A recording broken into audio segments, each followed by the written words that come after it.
എല്ലാ കുട്ടികൾക്കും സൂപ്പർ സാറാണ്. അങ്ങനെ നമ്മുടെ കേരള എഞ്ചിനീയറിംഗ് കീമിൻ്റെ 2024 സിലബസ് പുതുക്കുക എന്ന് പറഞ്ഞു കഴിഞ്ഞാൽ നിങ്ങൾക്ക് സന്തോഷിക്കാവുന്ന രീതിയിൽ കൂടെയാണ്.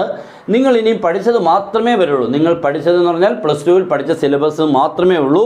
ഡിലീറ്റഡ് ടോപ്പിക്സ് അപ്പാടെ ഒഴിവാക്കിയിട്ടുണ്ട്. ഓക്കെ, പക്ഷേ കഴിഞ്ഞ വർഷം വരെ അങ്ങനെയല്ലായിരുന്നു. നമ്മൾ പഠിച്ചത് കൂടാതെ ഡിലീറ്റഡിൽ നിന്നും ഒരു പറ്റം ക്വസ്റ്റ്യൻസുകൾ ഉണ്ടായിരുന്നു. കുട്ടികൾക്കൊന്നുമേ എഴുതാൻ പറ്റില്ലായിരുന്നു. പിന്നെ കുറച്ച് കോച്ചിങ്ങിന് പോയവർക്കൊക്കെ എഴുതാൻ പറ്റുമായിരുന്നു. അതുതന്നെയാണ് ഇപ്പോഴത്തെ പ്രശ്നം. കോച്ചിങ്ങിന് പോകാത്തവർക്ക് എഴുതാൻ പറ്റില്ല എന്നൊരു പരാതി വന്നിരുന്നു. അതിനേതായാലും ഒരു പരിഹാരം കണ്ടു.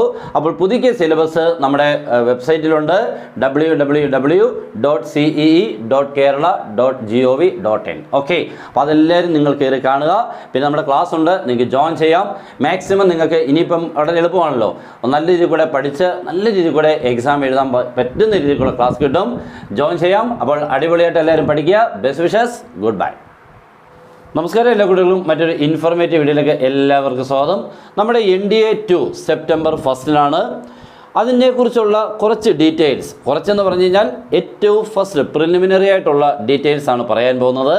ബാക്കിയൊക്കെ ഉള്ളത് ഇതിൻ്റെ പുറകെ വന്നുകൊണ്ടേയിരിക്കും. നിങ്ങൾക്ക് ആദ്യം വേണ്ടത് എങ്ങനെയാണ് ആപ്ലിക്കേഷൻ അയക്കുക, അതിനെക്കുറിച്ചുള്ള കാര്യങ്ങൾ, ഏജ് ലിമിറ്റ്, അതെല്ലാം ഒന്ന് കൃത്യമായിട്ട് തന്നുകൊണ്ട് അതിന് പുറകെ വരേണ്ട കാര്യങ്ങളെല്ലാം നമ്മുടെ വന്നുകൊണ്ടിരിക്കും. പിന്നെ ക്ലാസ്സുകൾ അടിപൊളിയായിട്ടുള്ള വന്നുകൊണ്ടിരിക്കും. എല്ലാവരും കാണുക, മാക്സിമം ഷെയർ ചെയ്യുക. കാരണം പുതിയ ക്വസ്റ്റ്യൻസ്, പുതിയ മെത്തേഡ്സ്, പുതിയ ട്രിക്സ് എല്ലാം ഉൾപ്പെടുത്തിക്കൊണ്ട്. ഓക്കെ, പിന്നെ നമ്മുടെ ക്ലാസ്സുകൾ അവൈലബിൾ ആണ്. ഏറ്റവും നല്ല രീതിയിൽ കൂടെ നിങ്ങൾക്ക് വേണ്ട മാക്സിമം മെറ്റീരിയൽ തന്ന്, പുതിയ ക്വസ്റ്റ്യൻസുകൾ തന്ന്, പുതിയ എല്ലാ ഷോർട്ട് കട്ട്സും തന്നുള്ള ക്ലാസ്സുകളായിരിക്കും. ജോയിൻ ചെയ്യാം. ഓക്കെ, അപ്പോൾ നമ്മുടെ ആപ്ലിക്കേഷൻ സ്റ്റാർട്ട് ചെയ്യുന്നത് എല്ലാവരും നോക്കിയിരിക്കുക. 15/5 മീൻസ് നമ്മുടെ ഈ മാസം 15-ാം തീയതി സ്റ്റാർട്ട് ചെയ്യും. ലാസ്റ്റ് ഡേറ്റ് എന്ന് പറഞ്ഞാൽ അടുത്ത മാസം 6-ാം തീയതി കംപ്ലീറ്റ് ചെയ്യും, ജൂൺ മാസം. ഓക്കെ, ഏകദേശം ഒരു 20 ഡേയ്സ് എന്നുള്ളതാണ് അവർ ഉദ്ദേശിക്കുന്നത്. എപ്പോഴും അങ്ങനെയാണ് കേട്ടോ, ഈ 20 ദിവസത്തിൻ്റെ ഗ്യാപ്പ്. അപ്പോൾ ഇത്രയും നേരത്തെ തീരുക. സെപ്റ്റംബർ എക്സാമിനാണ്. അപ്പോൾ എന്തിനു വേണ്ടിയാണ്? ജൂൺ ഉണ്ട്, ജൂലൈ ഉണ്ട്, ഓഗസ്റ്റ്. അപ്പോൾ 3 മാസത്തിനടുത്ത് അവർക്ക് ബാക്കി കാര്യങ്ങളെല്ലാം, എല്ലാ സെൻറ്റേഴ്സും കാര്യങ്ങളും എല്ലാം നോക്കി വേണം. മീൻസ് എത്ര പേര് ആപ്ലിക്കൻസ് ഉണ്ട് എന്നുള്ളതിനെ ബേസ് ചെയ്തുള്ള ലൊക്കേഷൻസുകളെല്ലാം കണ്ടുപിടിക്കേണ്ട. അതിനുവേണ്ടി എത്രയും നേരത്തെ എല്ലാ കാര്യങ്ങളും കംപ്ലീറ്റ് ചെയ്യുന്നത് കേട്ടോ. നെക്സ്റ്റ് ഏറ്റവും ഇമ്പോർട്ടൻ്റ് ആയിട്ട് കുട്ടികൾക്കെല്ലാം ഒരു പ്രശ്നമായിട്ടുള്ളതാണ് ഏജ് ലിമിറ്റിനെ കുറിച്ച്. ഇല്ലേ, ഭയങ്കര പ്രശ്നം. ചിലർക്ക് ചില 2ഉം 3ഉം അല്ലെങ്കിൽ ഒരു ദിവസത്തിൻ്റെയൊക്കെ ഗ്യാപ്പ്, ആ വ്യത്യാസത്തിൽ എഴുതാൻ പറ്റാതെ വരാറുണ്ട്. അപ്പോൾ എന്തായാലും നമുക്ക് നോക്കാം, കാര്യങ്ങൾ ശ്രദ്ധിക്കുക. 16.5 to 19.5 ഇതാണ് നമ്മുടെ ഏജ് എന്ന് പറഞ്ഞാൽ 16 തൊട്ട് 19.5 വയസ്സിനിടയ്ക്കുള്ളവർക്കാണ് എഴുതാൻ പറ്റുന്നത്. സെക്കൻഡ് NDAയുടെ ഇതാണ് നമ്മുടെ എപ്പോൾ ജനിച്ച് എപ്പോൾ തീരും എന്നുള്ളതിനാണ്. 2 ജാനുവരി 2006 to 1 ജാനുവരി 2009 ഇതാണ്. അപ്പോൾ ഇതായിരിക്കണം ഇവിടെ തുടങ്ങി 2 ജാനുവരി തൊട്ട് 1 ജാനുവരി 2009 വരെ.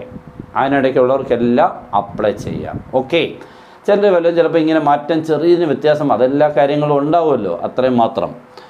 പിന്നെ നിങ്ങൾക്ക് ഒത്തിരി പേർക്ക് അറിയേണ്ട മറ്റൊരു കാര്യമാണ് ഫിസിക്കൽ സ്റ്റാൻഡേർഡ്. മീൻസ് നമ്മുടെ ഹൈറ്റിനെ കുറിച്ചാണ് ഞാനിപ്പോൾ ഇതിനുള്ളിൽ ഒന്ന് മാർക്ക് ചെയ്തിട്ടുണ്ട്. Male and female, army, navy, air force. Okay, ഇവിടെ എല്ലാം നമുക്ക് നോക്കിയാൽ മനസ്സിലാവും. 157 മെയിൽ, ഫീമെയിലിന് 152 മതി.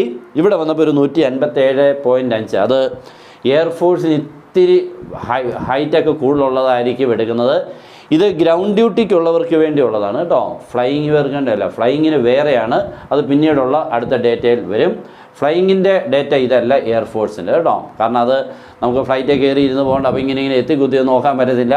അപ്പോൾ നമ്മുടെ ബോഡിയുടെ ഹൈറ്റ്, അതോടെ ലെങ്ത് വേണം, നമ്മുടെ കാലിൻ്റെ ലെങ്കിൻ്റെ ഇതൊക്കെ വ്യത്യാസമുണ്ട്. അത് പിന്നീട് വരും. ഇത് ഗ്രൗണ്ട് ഡ്യൂട്ടിക്കുള്ളത് മാത്രമാണ്. ഓക്കെ, അപ്പോൾ ഏറ്റവും ലേറ്റസ്റ്റ് ആയിട്ടുള്ള ന്യൂസാണ് വന്നത്. മാക്സിമം നിങ്ങൾ എല്ലാവരും ഒന്ന് ഷെയർ ചെയ്യാൻ ശ്രമിക്കുക, മാക്സിമം. ഓക്കെ, അപ്പോൾ എല്ലാവർക്കും ബെസ്റ്റ് വിഷസ്. Good bye.